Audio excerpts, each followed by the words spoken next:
Righty बघितलेले आहेत आणि ह्या पद्धतीची अगर एवढी लोकसंख्या बांगलादेशी रोहिंग्याची मुसलमानांची वाढत असेल तर निश्चित पद्धतीने मुंबईची निवडणूक ही त्याच्यावरच लढली पाहिजे. मुंबईला सुरक्षित ठेवलीच पाहिजे. इल्लीगल इमिग्रंट्स बद्दल आपण जे म्हणताय त्याच्याशी कोणाचंच दुमत असण्याचं कारण नाहीये आणि विषय गंभीर आहे. पण आपलं सरकार आहे, म्हणजे खरं तर 2014 पासून गृहमंत्री सुद्धा आपलेच आहेत.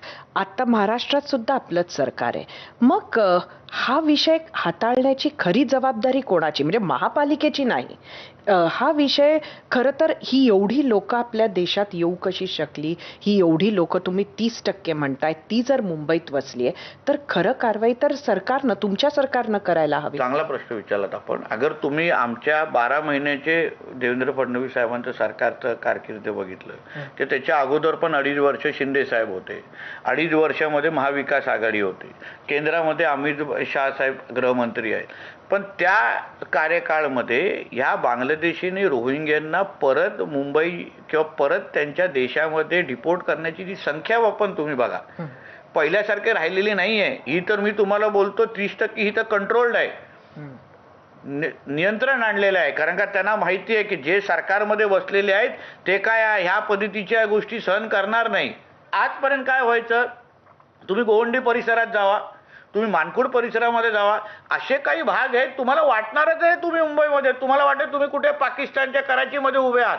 एवढी वाईट अवस्था आहे. ह्यांना पूर्ण मुंबईची डेमोग्राफी बदलून अचानक मुंबईमध्ये आपला ताबा कसा घ्यायचा, आपली लोकसंख्या कशी वाढायची, मुंबईतला हिंदू माणूस, हिंदू जनसंख्या कमी कशी होईल, त्यासाठी ह्यांचं जे नियोजन चालू आहे ना, त्याला थांबवायचं असेल तर म्हणून जसं केंद्रामध्ये नरेंद्र मोदीजींचं सरकार आहे, राज्यामध्ये फडणवीस साहेबांचं सरकार आहे, त्याच विचाराचं, हिंदुत्वच विचाराचं जेव्हा महापौर, म्हणून मी काय बोलतो, आय लव्ह महादेवाला तिथे बसवा महापौर. कारण का तो कधीही या चुकीच्या बांगलादेशी रोहिंगे मुसलमानांना ना वॉटर मीटर गटर मिळून देणार नाही. ह्यासाठी हे आमच्या दृष्टिकोनातून ही निवडणूक महत्वाची आहे.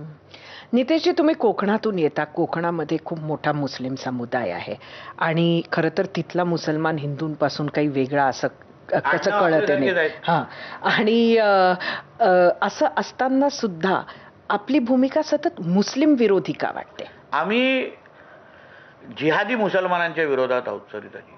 आम्ही राष्ट्रभक्त मुसलमानांच्या विरोधात नाही. जे मुसलमान तुमच्या आणि माझ्यासारखीच चांगली मराठी बोलतात ना, तुमच्या आणि माझ्यासारखंच आपल्याबरोबर गणेश चतुर्थीच्या मिरवणुकीमध्ये आमच्याबरोबर येतात, जे कोकणातले खूप मुसलमान आहेत, त्यांच्या विरोधात आम्ही नाही आणि हे त्यांना माहिती आहे.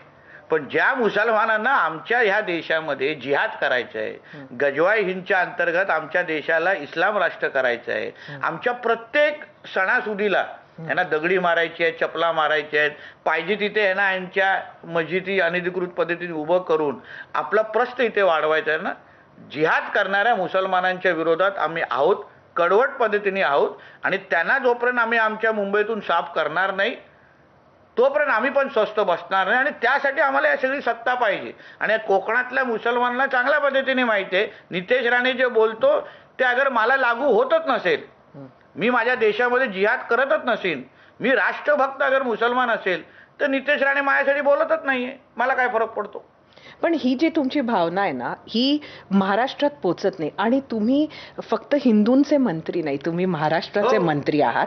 आणि त्यामुळे अनेक वेळेला आपण जे शब्द वापरतात ते संपूर्ण मुसलमान समुदायासाठी तो शब्दप्रयोग आपण करता, अशी एक भावना आहे. भावना, कारण का ज्यांना माझ्या वक्तव्यासंदर्भात सरिताजी गैरसमज पसरवायचे असतील, स्वतःची चोरी लपवायची असेल, स्वतः जिहाद करत असताना बाकीचे जे राष्ट्रभक्त मुसलमान आहेत त्यांनाही त्याच्यामध्ये खेचायचं असेल ना, त्यांना बरोबर नितेश राणेने उद्या त्यांच्या मस्जिदीमध्ये जाऊन पण उभा राहिला ना त्यांच्याबरोबर, तरी तो त्याला वाईटच वाटणार.